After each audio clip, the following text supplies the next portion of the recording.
Sublime gracia del Señor,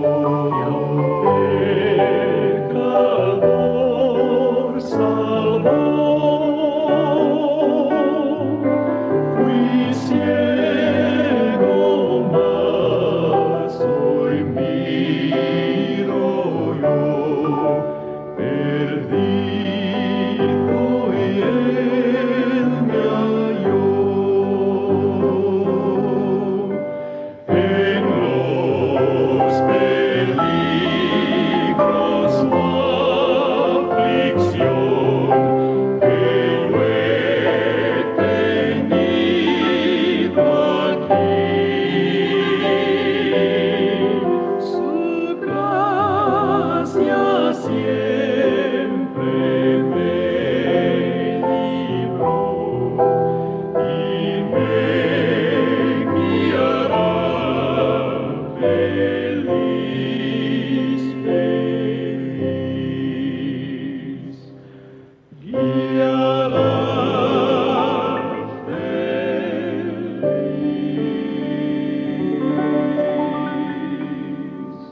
Y cuando en Sion por sí. Muy buenas tardes a todos nuestros amigos y amigas que nos acompañan en este día en el programa El Evangelio de Cristo a través de la Biblia. Siempre queremos hacer esta invitación para las personas que quieran estudiar de forma gratuita, sin ningún compromiso más que el estudio responsable de la palabra de Dios. Estos son cursos bíblicos Emaús que no tienen costo para la persona, se le entrega este curso y la persona entrega luego una hojita como la que tengo acá de exámenes. Solamente eso y luego puede continuar con otro curso y así se queda con el libro y puede ir repasando una y otra vez las lecciones que puede ir aprendiendo en estos cursos. Son cursos por correspondencia y vuelvo a repetir que no hay un costo para la persona que haga o realice los estudios. Tampoco tiene una tendencia sectarista, son exclusivamente, estos cursos se enseñan a través de la palabra de Dios. Es el único libro guía que se ocupa para realizar estos cursos. También hay una invitación para este día sábado, como lo decíamos la vez pasada, sábado por medio. Durante este año hemos ido viendo los temas en la congregación de las profecías mesiánicas. ¿Qué es una profecía mesiánica? Son profecías del Antiguo Testamento que hablaban del Señor Jesucristo. Y el Señor Jesucristo, cuando vino a este mundo, cumplió varias de esas profecías que estaban escritas de Él. Por eso es que muchas veces Él también habla de Moisés, Moisés habló de Él. En los Salmos se habló de Él, en los profetas se habló de Él.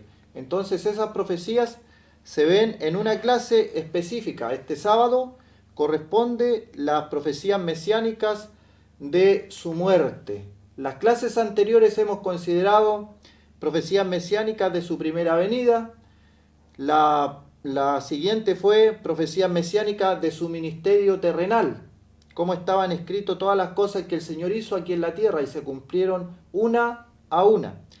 Después se vio lo que eran las profecías mesiánicas de los padecimientos previos a la crucifixión de nuestro Señor Jesucristo. Paso a paso se va viendo cada una de las profecías y cómo el Señor Jesucristo, cuando anduvo en este mundo, en su persona, en su obra, en sus actividades, Él cumplía cada una de las profecías que estaban escritas de Él. Por lo tanto, quedaría esta clase la número 4, que hablaría de las profecías mesiánicas respecto a su muerte. Todo lo que el Señor pasó en su muerte, en su crucifixión, estaba profetizado 700, 800, 1000 años antes de que el Señor viniera a este mundo. Ya se sabía lo que de Él estaba escrito, la Escritura. Así que le invitamos este sábado a las 6:30 de la tarde en Pedro Aguirre Cerda 189. Las reuniones aproximadamente dura hasta las 20 horas, 8 de la tarde. Otra reunión también el día domingo a las 11:30 es la escuela dominical para jóvenes. Ahí hay una clase especial también para jóvenes. Si tú eres joven, quieres aprender de la Escritura, también hay una clase para ustedes y para los adultos también que nos quieran acompañar en una de estas reuniones. Enseñanza solamente de la palabra del Señor. Y los niños también, hay clases especiales para los niños que aprenden también, tienen una capacidad de aprender de forma diferente. También para ellos hay clases especiales en Pedro Aguirre Cerda 189, domingo a las 11:30 de la mañana. Diciendo esto, les voy a invitar a leer en una carta que escribió el apóstol Juan, la primera carta del apóstol Juan. Vamos a leer algunos versículos en el capítulo 2. El apóstol Juan escribió el Evangelio según Juan, el Evangelio que lleva su nombre. También escribió el Apocalipsis y también escribió 3 cartas que no son muy extensas, pero son de un contenido profundo también. Así que vamos a leer algunos versículos. Siempre me gusta mencionar en capítulo 1, versículo 7, un texto que tiene condensado lo que es el Evangelio de Jesucristo. Primera de Juan 1:7 dice: pero si andamos en luz, como Él está en luz, tenemos comunión unos con otros. Y esta es la frase: y la sangre de Jesucristo nos limpia de todo pecado. La sangre de Jesucristo, su Hijo, nos limpia de todo pecado. ¿Dónde está eso? En Primera de Juan, capítulo 1, versículo 7. Y en el capítulo 2, versículo 1, donde vamos a leer, para que también nos acompañe en la lectura de la palabra del Señor, dice: hijitos míos, porque es una carta escrita a creyentes, a personas que han conocido al Señor como su Salvador personal. Y más adelante también voy a hablar qué significa eso. Dice: hijitos míos, estas cosas os escribo para que no pequéis. Y si alguno hubiere pecado, abogado tenemos para con el Padre, a Jesucristo el justo.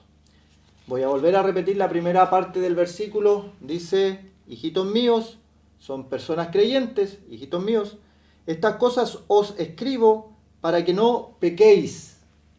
Y ahí vamos a hacer una separación allí.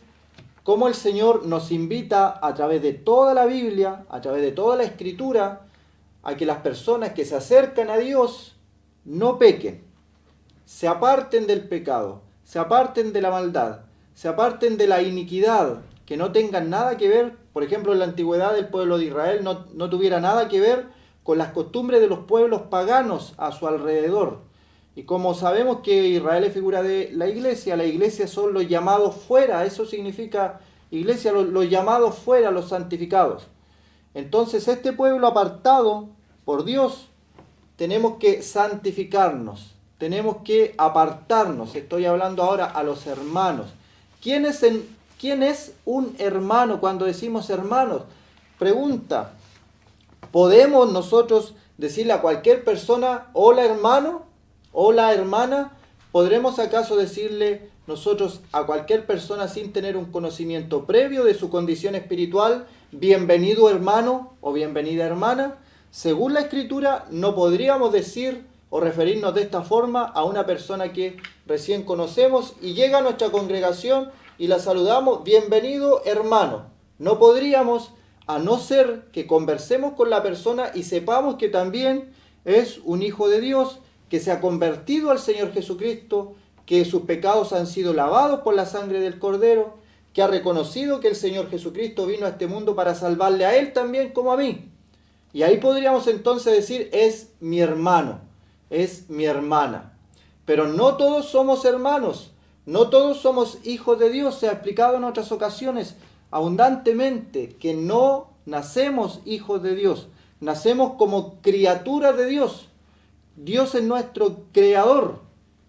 Por eso es que nos invita la palabra: acuérdate de tu creador en los días de tu juventud. Todos nosotros somos de Dios, somos criaturas de Dios, somos creados por Dios.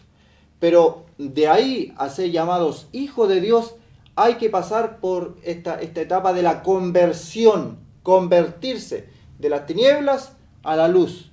creer en el Señor Jesucristo como Salvador personal, tener un encuentro personal con el Señor, arrepentirse de nuestros pecados y creer el Evangelio. Y ahí pasamos del reino de las tinieblas al reino de su amado Hijo Jesucristo. Y ahí podríamos entonces, dos personas, ni siquiera estoy hablando de las congregaciones, puede ser de una congregación X, y la persona, si reconoce al Señor como su Salvador, si ha limpiado, ha lavado sus pecados en la sangre del Cordero, podríamos decirle hermano, bienvenido hermano. Pero hay una mala costumbre de decirle a todas las personas hermano o hermana. ¿Qué es lo que provoca eso en aquella persona que viene recién llegando a una congregación? Provoca confusión. La persona piensa que por ir a una iglesia, que por estar en algún culto, ya es hermano. Pero la Biblia hace esa diferencia. Aquí el apóstol Juan utiliza una palabra porque le está escribiendo a hijos de Dios y él le dice hijitos, hijitos. Tal vez eran sus discípulos, sus seguidores, los que él estaba discipulando. Entonces le dice hijitos y los trata con mucho amor. Pero también le dice verdades directas. Pero siempre Juan se le reconoce como el apóstol del amor. Él habla muy cariñosamente, muy amablemente, pero no por eso esconde las verdades. Y Juan dice en esta misma carta que hay personas que son hijos del diablo y hay personas que son hijas de Dios. Y no hay intermedios. Por ejemplo, una persona que tiene a sus dos papás, al joven le hablo ahora, tú joven señorita, que tus papás son creyentes, tus papás son cristianos, que han tenido un encuentro con el Señor, que ellos son cristianos y perseveran en las doctrinas de la gracia. Entonces tus papás, tus padres son creyentes, son cristianos. Eso no te hace a ti ser creyente o ser cristiano o ser salvado. Dios no tiene nietos, tiene solamente hijos. Las personas tienen que tener un encuentro personal con el Señor. Y no lo que haya hecho el padre o la madre en relación a Dios se va a traspasar a ti. Sabemos según la Escritura que la familia es santificada porque hay un creyente en el hogar, hay un cristiano en el hogar. Y hay luz en ese hogar porque hay uno o dos o tres creyentes, pero hay familiares que no son creyentes. Ese hogar, esa familia, esos hijos son santificados. Pero cada uno tiene que tener esta responsabilidad individualmente de si son o no son hijos de Dios. Acá Juan dice que estas cosas él las escribe para que no pequéis, para que no pequen. Todo lo que Juan escribe es para que los creyentes, los salvados, no pequen. No deja lugar a dudas, sino que dice no pequen, no pequen. El creyente, el que se ha convertido, no debe pecar, no debe cometer faltas, no debe hacer nada contra Dios. Entonces ahí viene de repente, pasado un tiempo, por ejemplo, un joven se convierte, pero pasado el tiempo vuelven a salir su grosería, sus amistades, sus vicios. Y ahí viene lo que sigue después del texto, lo que sigue. Dice, y si alguno hubiere pecado, da la opción, la posibilidad a que ese hermano, esa hermana, hubiere pecado como una caída, pero no como una práctica. Eso es lo que enseña el apóstol Juan. Hay personas que dicen, no, aquel perdió su salvación porque volvió a sus vicios. Según la Escritura, esa persona que vuelve a sus vicios y nunca ha conocido al Señor. Esa es la diferencia que hace Juan. Dice, bien, hay hermanos, hay personas cristianas que pueden caer en un pecado, que puede ser un accidente en su vida, una falta, un pecado, pero luego vuelven al redil, vuelven al Señor. Pero ahora, si hay una persona que llamándose creyente, llamándose cristiana, que dice que ha conocido al Señor como su Salvador, practica el pecado, está en la práctica de un pecado, esa persona, la Biblia dice, entonces esa persona no ha conocido a Dios, no ha conocido al Señor, no es salvada, no ha tenido este encuentro personal con el Señor. El Espíritu Santo no mora en esa persona, porque el Espíritu Santo en algún momento le va a hacer reaccionar y por eso está la posibilidad aquí.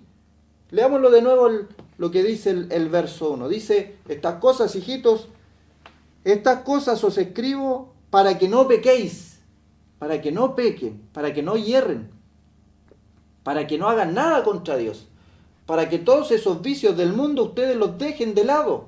Son cosas viejas porque ustedes ahora son cristianos, ya pasaron ya. El mundo tiene su música, el mundo tiene sus modas, el mundo tiene sus películas, pero el creyente vive en otro mundo. Está en este mundo, pero no es de este mundo. Entonces, luego dice como el si alguien se desesperara, bueno, yo soy creyente, pero caí en pecado. Ahí entonces el apóstol Juan nos da la opción, la posibilidad. Y dice, y si alguno hubiere, si hay esta posibilidad de que alguno hubiere pecado, ¿qué hay que hacer entonces? Reconocer aquel pecado.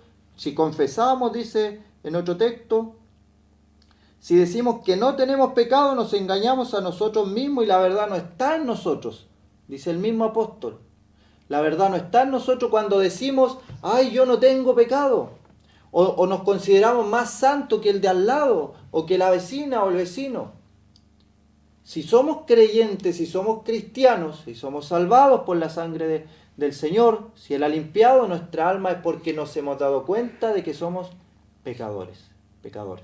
Ahora, mal estaría que un hermano mirara sobre el hombro a otra persona que está en sus vicios porque la gracia del Señor no le ha alcanzado. Pensemos, hermanos, que si no fuera por la gracia del Señor, nosotros no tendríamos el privilegio que tenemos de ser llamados hijos de Dios. Así que mucho cuidado con enaltecerse y mirar a los demás hacia abajo, porque si no fuera por la gracia del Señor, quizás ¿dónde estaríamos?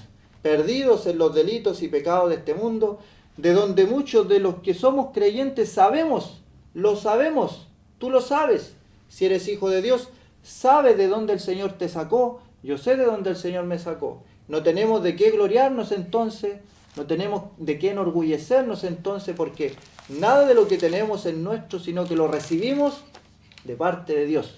Ahora dice, hijitos, ustedes no tienen que pecar. Si usted es creyente, no tiene que pecar.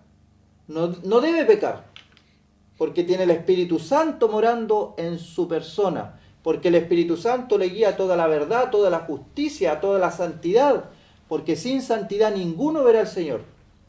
Pero ahora viene una parte muy delicada y dice, pero si alguno hubiere pecado. ¿Cuántos de los que me están oyendo entonces han caído en algún pecado luego de su conversión y ese pecado les alejó de las congregaciones, les alejó de los hermanos, les alejó de todo lo espiritual y piensan que no hay oportunidad, que su vida espiritual se acabó? Hay un mensaje entonces para usted. El Señor dice, si confesamos nuestros pecados, Primera de Juan, capítulo 1, versículo 10, 9 y 10, dice, si confesamos nuestros pecados, ¿a quién vamos a ir? ¿A una persona que es pecadora igual que tú, igual que yo? ¿Vamos a confesar los pecados? A confesar los pecados a Dios. Si confesamos nuestros pecados, Él es fiel y justo para perdonar nuestros pecados. Él es fiel. Yo no soy fiel, ningún hombre es fiel, sino que Él es fiel. Por lo tanto, Él puede darte el perdón de tus pecados. No un hombre que es pecador igual a ti, igual a mí. Entonces dice, si confesamos nuestros pecados, Él es fiel y justo para perdonar nuestros pecados. Él es el fiel, Él es el justo, nuestro Señor Jesucristo. Tú vas en oración, en confesión a Él. ¿Y qué es lo que dice el versículo? Primera de Juan, versículo 9, capítulo 1, versículo 9. Él es fiel y justo para perdonar nuestros pecados y limpiarnos de toda maldad. Eso es el trabajo que hace el Espíritu Santo. Por lo tanto, una persona que es creyente, que ha conocido al Señor, peca, se arrepiente de su pecado. Se arrepiente de su pecado. Si tú estás alejado de las cosas del Señor es porque amas más tu pecado que a Dios. Porque si estuvieras arrepentido de aquel pecado, dejas el pecado y vuelves tu mirada al Señor. Vuelves tu mirada al Señor, vuelves a la comunión con tu Señor, vuelves a la comunión con tus hermanos y vuelves a congregarte. Porque la palabra dice que no dejemos de congregarnos como algunos tienen por costumbre. Hay mucha gente que se le hace una costumbre no congregarse. Tal vez tu vida está, como dicen algunos, está patas para arriba toda tu vida. Pregúntate ¿cuándo comenzó eso? ¿No comenzó acaso cuando te empezaste a alejar del Señor? ¿No comenzó todo eso cuando empezaste a dejar de orar, de leer tu Biblia, de congregarte y todo comenzó a andar mal?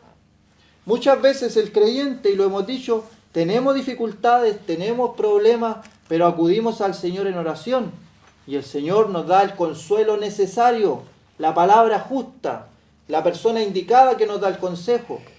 Pero tú estás alejado, tú has pecado y dices ya se acabó mi vida espiritual, pero la Biblia me da los versículos que dicen que no, que tu vida espiritual no está acabada hasta que te mueras. Ahí recién podríamos decir que está acabada tu vida espiritual. Antes de eso no. Antes de eso no. Moisés mató a una persona y siguió su ministerio, siguió su obra que el Señor estaba haciendo en él. David cayó en el pecado de adulterio y también fue el intelectual que planeó un asesinato. Y Dios obviamente le castigó a él, pero le restauró también. Eso es lo que enseña la Biblia, la Escritura, porque el poder no está en el hombre, está en Dios. Acá entonces dice, hijitos, estas cosas os escribo para que no pequéis, pero si alguno hubiere pecado, abogado tenemos para con el Padre, a Jesucristo el justo. Y ojo con este versículo porque dice que tenemos abogado para con el Padre, porque el Padre es el juez justo. No hay otra persona, no hay otra mujer en el cielo que sea la jueza. Es el Padre. Es Dios el que nos juzga. Él es el juez justo. Entonces, tenemos a un juez justo que es Dios. Tenemos al culpable que somos nosotros. Somos culpables de nuestra incredulidad, de nuestra falta de fe, de nuestra falta de compromiso. Somos culpables de nuestro rechazo a todas las cosas que tienen que ver con Dios, con la piedad, con la espiritualidad, con nuestra lejanía de Dios. Somos culpables. Ahora, Dios dice, si alguno hubiere pecado, abogado tenemos. Si somos creyentes, si somos hijos de Dios, si tú eres un hijo de Dios, si tú eres una hija de Dios, tú sabes tu pecado, tú sabes el pecado específico que te alejó de tu Dios, que te alejó de tu Señor, que te alejó de la congregación. Vuelve a casa, vuelve al Señor. El Señor te está buscando. El Señor quiere que vuelvas. Es el Dios de las segundas oportunidades, de las terceras, de las cuartas oportunidades. Tiene mucha paciencia contigo, porque Él es paciente, no queriendo que ninguno se pierda, sino que todos vengan al arrepentimiento. Eso es lo que quiere el Señor, eso es lo que quiere Dios. Él nos ama de una manera que yo no te podría explicar. Por eso es que el apóstol Juan en otro texto explica, de tal manera amó Dios al mundo.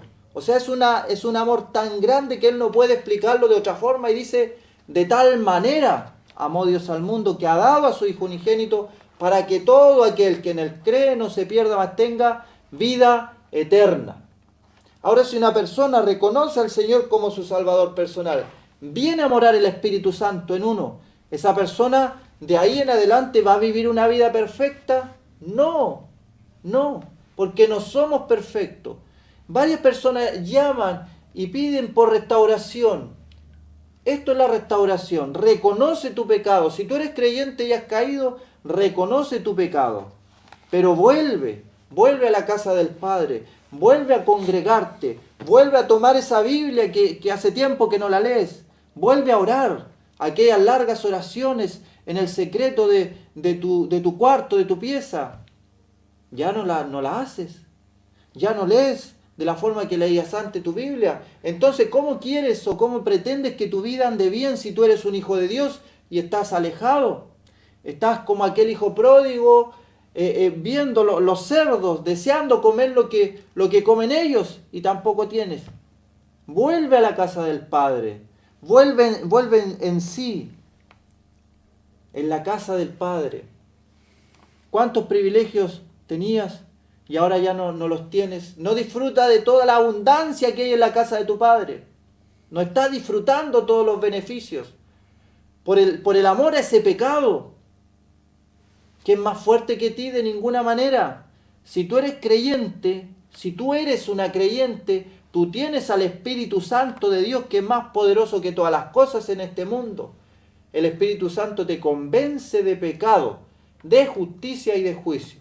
El Espíritu Santo nos da el fruto del Espíritu. Es amor, gozo, paz, paciencia, bondad, benignidad, fe, mansedumbre y templanza. Ese es el Espíritu Santo que trabaja en tu vida. Eso es el Espíritu Santo, poderoso, poderoso. ¿Será más poderoso que aquel pecado regalón que tú tienes? Que es más fuerte y que te aparta de Dios, ese vicio que no puedes dejar. Pídele en oración a Dios que te ayude. Él lo va a hacer, Él lo puede hacer. Ahora entonces dice el versículo, así lo entendemos: estas cosas se escriben para los creyentes para que no pequen. La idea, lo perfecto es que no peques. Pero si tú te has alejado por un pecado, entonces el Señor da las instrucciones necesarias. Confiesa tu pecado, arrepiéntete, pero vuelve. Entonces dice: si alguno hubiere pecado, abogado tenemos para con el Padre, a Jesucristo el justo. Aquí la figura es preciosa, preciosa. La entendemos de un abogado.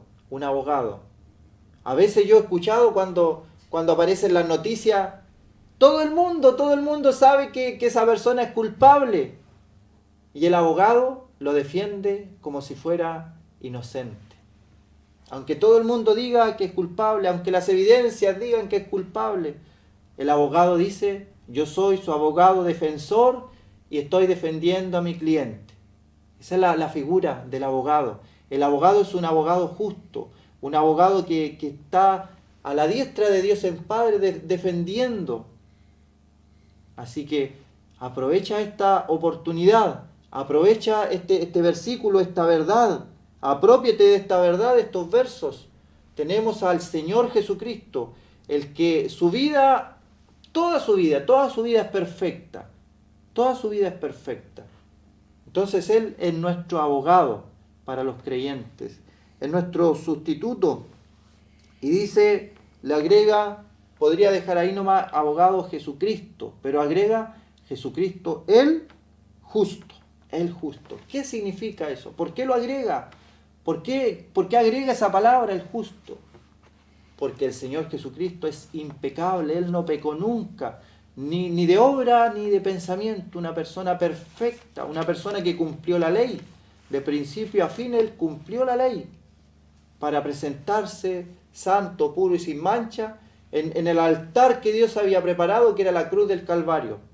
Por eso en la Biblia puede decir que Él, con su sangre derramada, limpia nuestros pecados. Con su sangre derramada abre las puertas de par en par para que nosotros, pecadores indignos, infieles, podamos entrar al cielo por los méritos del Señor Jesucristo. No por nuestros méritos, por los méritos de Él. Y luego dirá entonces, Él es la propiciación por nuestros pecados. Es el Señor Jesucristo. Todo en base a Él. Vamos a escuchar ahora un himno y luego vamos a continuar con la palabra, el estudio de la palabra del Señor.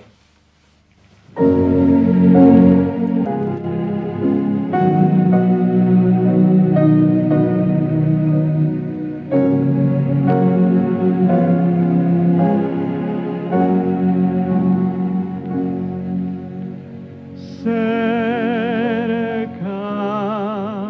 de ti, Señor, quiero morar.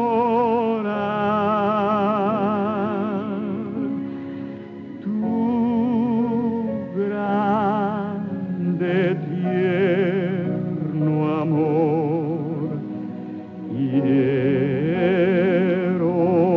gozar.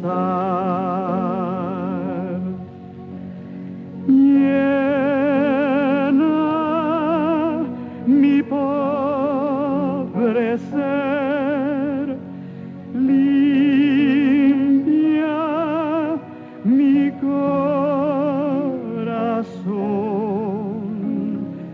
Hazme tu rostro ver en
feliz veré, creyendo en ti,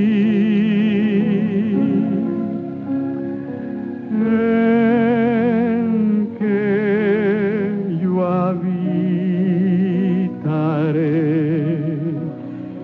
cerca de ti. Mi voz alabará tu dulce nombre ahí, y mi alma gozará cerca de ti.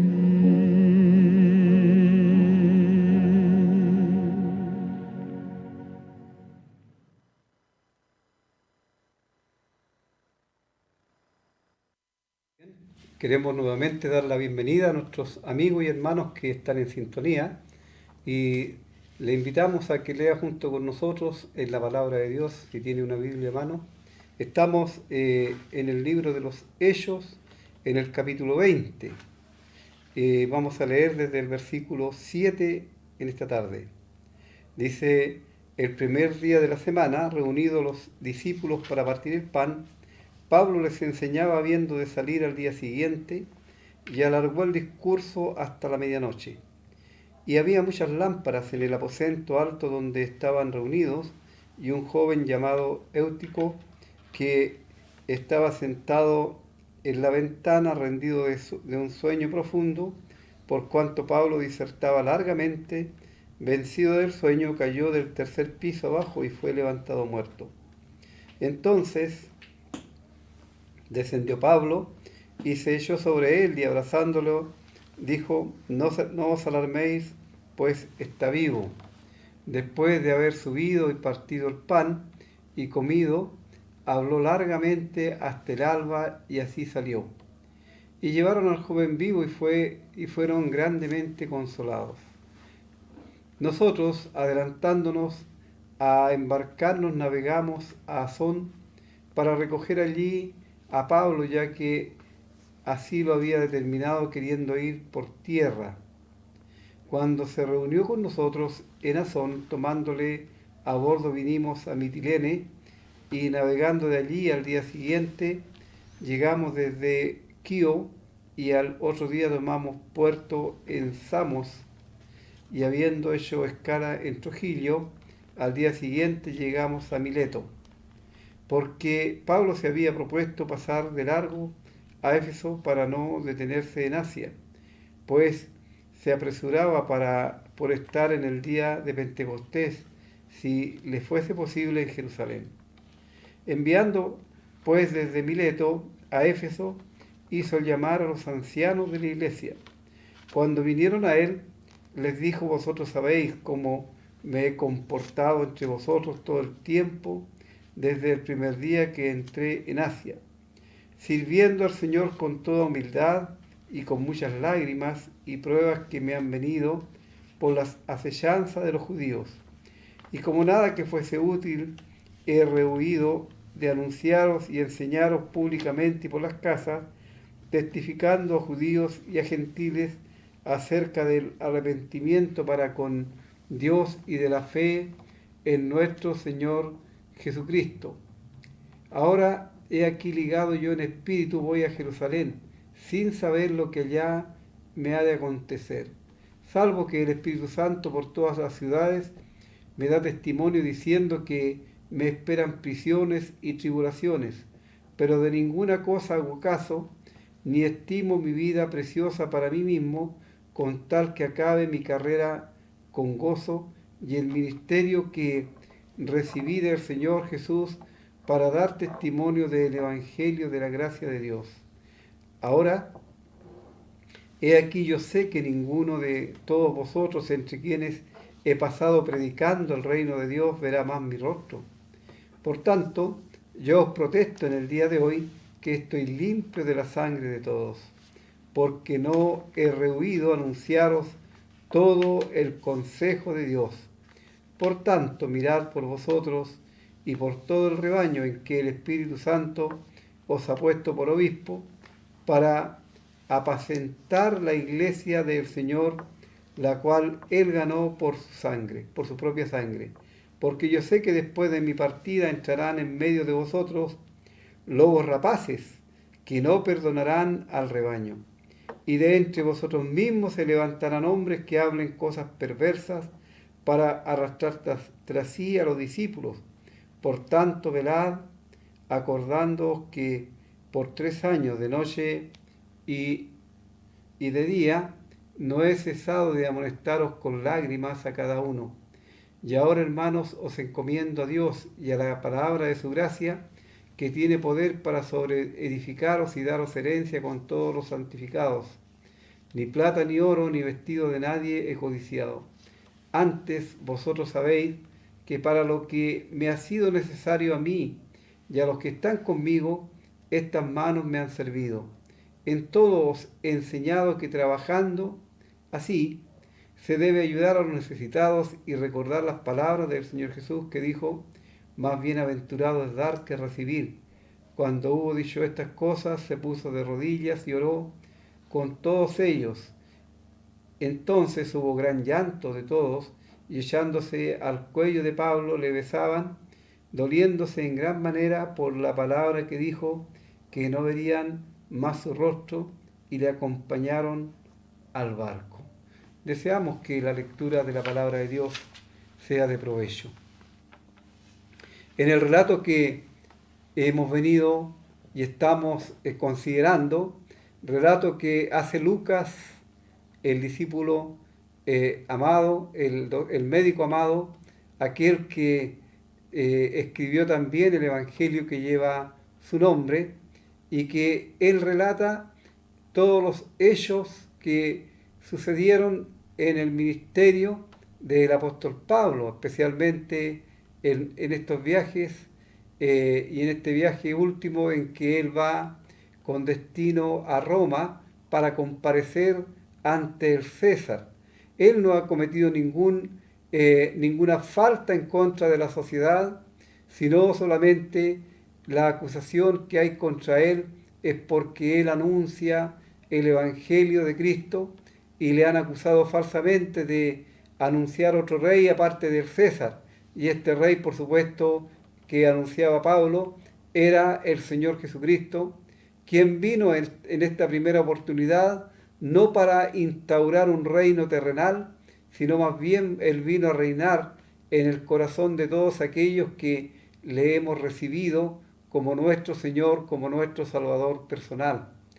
Bien, como vimos en los programas pasados, Pablo aquí, él hizo tiempo para participar de la Cena del Señor. Ya explicamos que la Cena del Señor es un memorial que el mismo Señor instituyó y que dejó dos símbolos sencillos: el pan que representa o simboliza su cuerpo y una copa en el que había el fruto de la vid, que es símbolo de la sangre derramada en la cruz en beneficio de todos los pecadores. Y él ordenó que lo hiciésemos siempre, todas las veces que lo celebráramos en memoria de él. Así los creyentes tenemos el privilegio, creyentes en comunión, tenemos el privilegio de participar de este memorial, participar de un pan no es un pan especial, es un pan nada más, y esta una copa que también simboliza la sangre del Señor, y el pan tanto el cuerpo de Cristo como la unidad también del pueblo de Dios. Bien, Pablo estuvo enseñándoles, era por supuesto para él una ocasión muy especial, era la última vez que iba a pasar por allí, iba a estar con los hermanos, y él no rehúye de enseñar todo el consejo de Dios, y él diserta largamente, y un joven se queda dormido allí en el aposento alto, y es en el tercer piso, está sentado en la ventana, seguramente la ventana está abierta, y él por el sueño se cae abajo y muere. Pero qué maravilloso es como vemos que uno de los últimos milagros realizados por Dios a través de Pablo es que este joven es vuelto a la vida. Y Pablo sigue, después de haber participado de la cena del Señor, sigue él en su viaje con rumbo a Roma, pero en este viaje va haciendo escala en diferentes lugares y llega hasta que él llega a Mileto. Él tenía el propósito de pasar la fiesta que venía, que era la fiesta de Pentecostés, si era posible, porque realmente los viajes en aquel entonces demoraban mucho, a veces habían problemas por los temporales y tenían que quedarse en los puertos para no arriesgarse. Así, él, si era posible, si era la voluntad del Señor, él iba a pasar a Jerusalén para pasar allí la fiesta de Pentecostés. Pero aquí en Mileto, él pasa de largo, no pasa a Éfeso, sino llega a Mileto. Él no quiere pasar a Asia. Él, desde Mileto, él envía para buscar, para que llamen a los ancianos de la iglesia de Éfeso. Fijémonos que es una iglesia que está en Éfeso, se nombra la iglesia de Éfeso, pero se nombra ancianos en plural. Y estos ancianos no son otra cosa que los pastores u obispos. La palabra anciano, pastor, obispo es la misma palabra, solamente con algunas acepciones. Ahora, en la palabra de Dios lo vamos a repetir siempre hasta el cansancio, porque es lo que la Biblia enseña, lo que Dios ha dejado establecido. En la Biblia, en la palabra de Dios, no hay escalafones, sino obras, labores que se realizan en beneficio de el cuerpo de Cristo, que es la iglesia, y, por supuesto, en beneficio de aquellas personas que todavía están sin Dios y sin salvación en este mundo. Así, Pablo, cuando escribe a Timoteo, dice: si alguno anhela obispado, buena obra desea. Y se usan y se intercambian estos términos indistintamente. Y aquí vamos a ver que estos ancianos de la iglesia en Éfeso no son otra cosa que los pastores o los obispos que han sido colocados por el Espíritu Santo en aquella iglesia. Obispos con minúsculas, pastores con minúsculas y en plural. en la Biblia, en la palabra de Dios, se ven varios obispos, pastores en una iglesia, y no como es la idea de la religión, de un obispo sobre varias iglesias. Es al revés, porque es una labor que se desarrolla y se cumple en beneficio del pueblo de Dios. Así, en el versículo 17 dice que envió desde Mileto para que vinieran los ancianos de la iglesia de Éfeso. Cuando ellos llegan donde Pablo, él les dice: vosotros sabéis. Ellos eran testigos, ellos podían dar fe de lo que Pablo está diciendo, cómo me he comportado entre vosotros todo el tiempo desde el primer día que entré en Asia. Y él se había comportado sirviendo al Señor con toda humildad, con muchas lágrimas y pruebas que me han venido por las acechanzas de los judíos, y hemos visto muchos de estas pruebas, muchos de estos ataques de los judíos que sin piedad muchas veces apedrearon al apóstol y a sus compañeros, fueron echados en la cárcel sin tener razón alguna, solamente por anunciar el mensaje de salvación. Vimos cómo unos artífices le acusaron falsamente, y otros que también eran adoradores de Artemisa, de una imagen que había allí en Éfeso, de Diana, también le acusaron de sacrílego. Y resulta que ellos nunca habían hecho eso, solamente habían dado a conocer que no son dioses los que se hacen con las manos, sino el único Dios es el que está en el cielo, y no estas figuras, estas imágenes que salen de manos de hombres pecadores. Que ojalá ningún amigo, ninguna persona en esta tarde esté hincándose o esté haciendo reverencias a una estatua de lo que sea, de metal, de piedra, de cualquier material que la hayan construido. Tiene que pensar que esa imagen, esa estatua, la hicieron hombres con manos de hombres pecadores que construyeron ello en contra de lo que Dios ha dejado establecido, porque Dios desde el principio ha dicho que no hay que hacerse imagen de ninguna cosa que está en el cielo, ni en la tierra, ni debajo de la tierra. No te inclinarás ni la adorarás, porque es idolatría solamente, no hay ninguna razón para que se haga esto.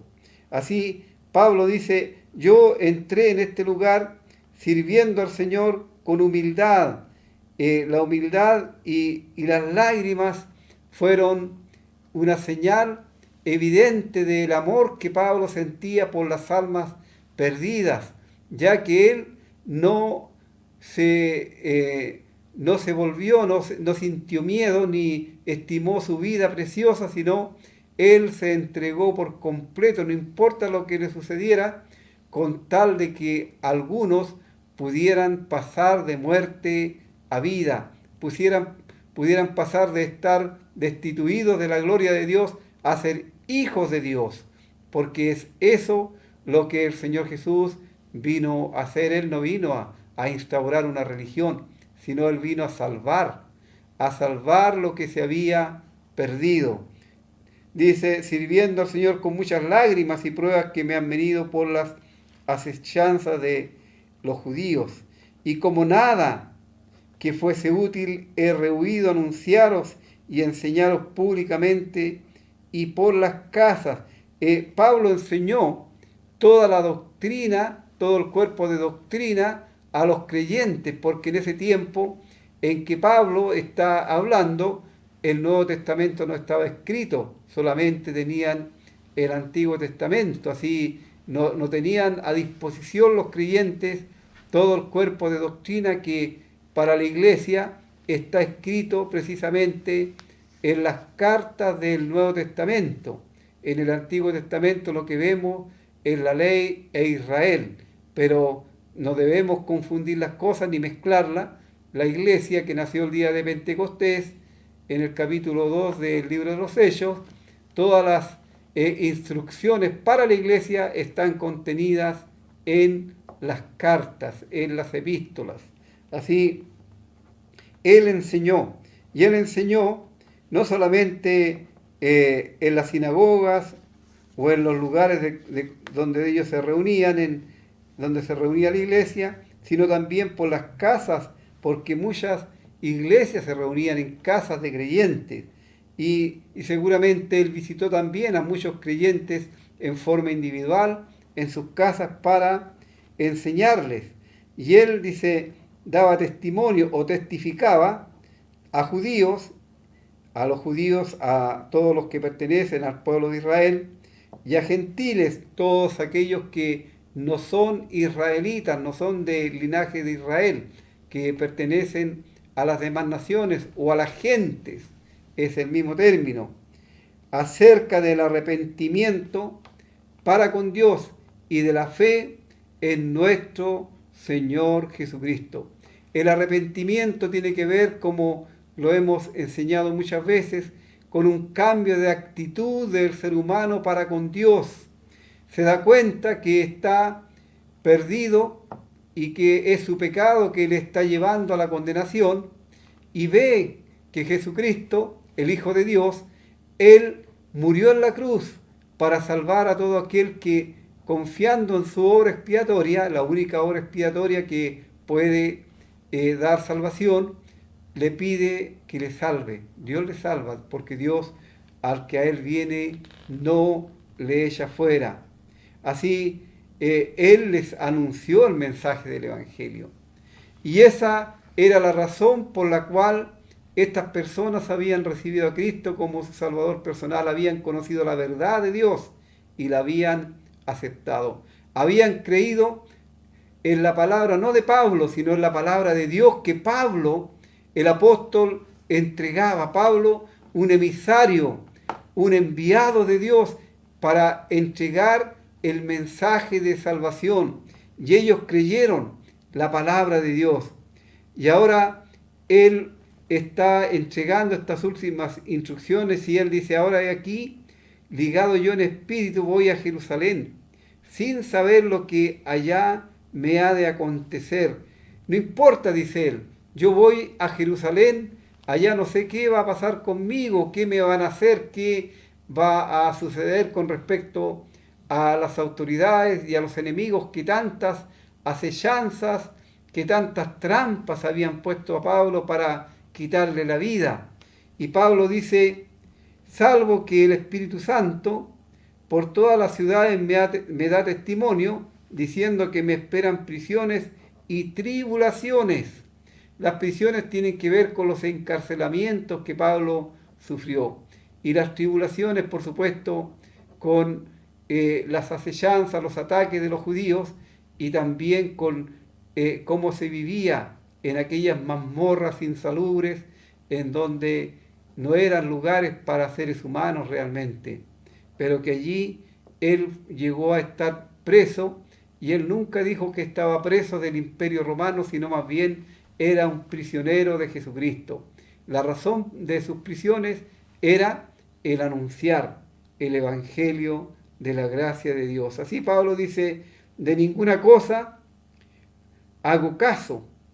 O sea, él no hacía caso de los anuncios que recibía acerca de que le esperaban tribulaciones y prisiones. Ni estimo preciosa mi vida para mí mismo. O sea, la vida de Pablo, dice él, mi vida no me pertenece. Mi vida le pertenece al Señor. Y a Él yo la entrego, y la entrego como una ofrenda. Y si es la voluntad de Él que yo deba morir por su causa, no hay ningún problema, porque mi alma, dice él, está asegurada, porque voy a estar con Cristo, lo cual es muchísimo mejor. Así, mi vida, si ha de ser de utilidad y de algún valor, va a ser para mi Dios y para la obra que Él me ha encomendado. Qué maravilloso es, querido amigo, cuando uno piensa en esto, que uno tiene el privilegio de poder dedicar su vida al servicio del Señor en beneficio de ustedes que están sin Cristo, que están sin Dios, y sin salvación, en beneficio de los creyentes, para enseñar lo que es la doctrina, la palabra de Dios, para que usted pueda entenderla y pueda afianzar su fe en el Señor Jesucristo. En tiempos en que estamos viviendo, en que hay gran indiferencia en el mundo, en que la gente está dispuesta a creer cualquier cosa, menos la verdad de las Escrituras. Está dispuesto a hacer cualquier cosa, menos lo que Dios pide. Muchos estarían dispuestos a andar cuadras de rodillas o arrastrándose por el pavimento, por una calle, por un camino, pensando que con eso van a agradar a Dios, cuando la voluntad de Dios es que la persona solamente crea que Cristo murió en la cruz por ella o por él, que Cristo, cuando murió en la cruz, cargó Dios los pecados suyos en el cuerpo de Cristo sobre el madero, porque la salvación no se obtiene por méritos humanos, sino por la obra de Cristo. Es un regalo que Dios ofrece, y lo ofrece cual regalo porque nadie, absolutamente nadie, puede pagar el precio que costó la salvación, la vida eterna. Usted no podría pagarle a Dios, querido amigo, la vida de su hijo. ¿Cómo podría usted pretender pagarle a Dios el costo tan alto de la salvación, si costó nada más y nada menos que la vida de el Hijo amado suyo? Y esta salvación es una posición que tenemos los creyentes presentes. Ahora, el Señor dijo: yo les doy vida eterna y no perecerán jamás. Tenemos plena seguridad en la salvación que Cristo nos dio, porque no depende de lo que nosotros hagamos o dejemos de hacer, sino por lo que Cristo hizo por nosotros.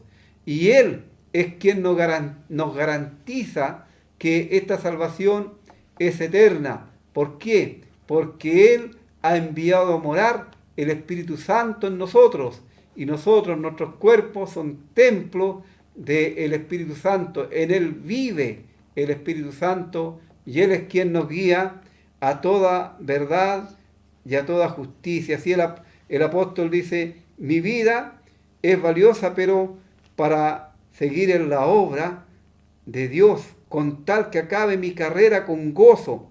¿Qué mejor que gozo que el de terminar una carrera cristiana siendo sellado con la vida misma? Y el ministerio que recibí del Señor Jesús para dar testimonio del Evangelio, de la gracia de Dios. Se fija que se repite y se reitera muchas veces el Evangelio de la gracia. Gracia significa favor inmerecido. Al pecador que merece la condenación como paga de su pecado, porque la paga del pecado es muerte, dice la palabra de Dios. Sin embargo, Dios le regala la salvación. ¿Por qué no la recibe, querido amigo? ¿Por qué no viene a Cristo y asegura su futuro ahora mismo para la eternidad? Deseamos que ojalá usted lo haga en este instante. Vamos a escuchar otro himno antes de cerrar el programa.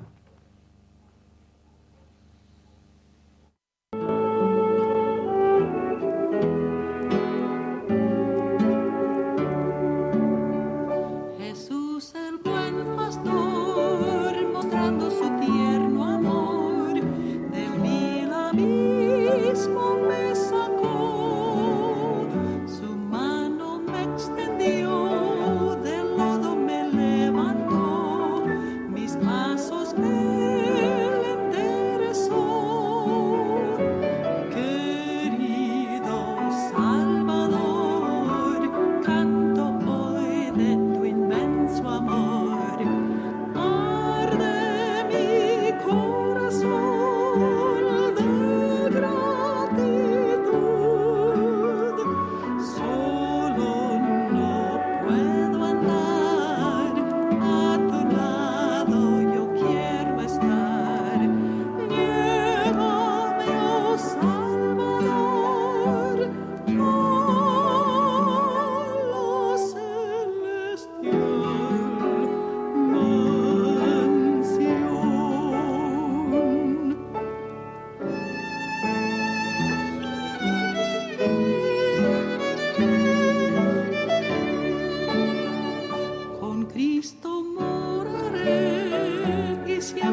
más damos las gracias por su sintonía y también le invitamos a visitarnos en Facebook, tiene el nombre del programa también, el Evangelio de Cristo a través de la Biblia, y en YouTube también el mismo nombre del programa, hay un canal donde están subiéndose los programas también. Deseamos que el Señor les bendiga, que tengan un muy buen fin de semana y ojalá, si el Señor lo permite, el próximo jueves nuevamente estaremos para seguir hablando del Evangelio de Cristo a través de la Biblia.